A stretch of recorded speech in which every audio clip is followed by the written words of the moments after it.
पाकिस्तानियों होशियार, कोरोना कर रहा है तेजी से वार। एक और हलाकत खेज दिन, कोरोना 24 घंटे में 161 जिंदगियां निकल गया। मजीद 3,377 केसेस रिपोर्ट हुए। NCOC के मुताबिक 24 घंटे में 37,587 कोरोना टेस्ट किए गए। मुस्बत केसेस की शरह 8.9 रिकॉर्ड की गई। पाकिस्तानियों होशियार, कोरोना कर रहा है तेजी से वार। एक और हलाकत खेज दिन, कोरोना 24 घंटे में 161 जिंदगियां निकल गया। मजीद 3,377 केसेस रिपोर्ट हुए। NCOC के मुताबिक 24 घंटे में 37,587 कोरोना टेस्ट किए गए, जबकि मुस्बत केसेस की शरह 8.98 रिकॉर्ड की गई।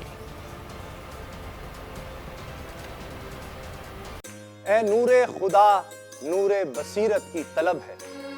रमजान का सदका तेरी रहमत की तलब है। मख्फी हैं इसी माह में रहमत के करीने।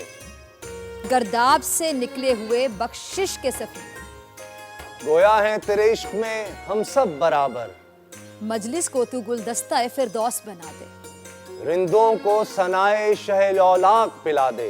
तू शम्मे कलम को यदे बैज़ाई अता कर। बच्चों को तो इफ्तार में तस्नीम अता कर। रमजान मुबारक की खुसूसी नशरियात रमजान में बोल, सिर्फ बोल एंटरटेनमेंट पर। रमजान में बोल।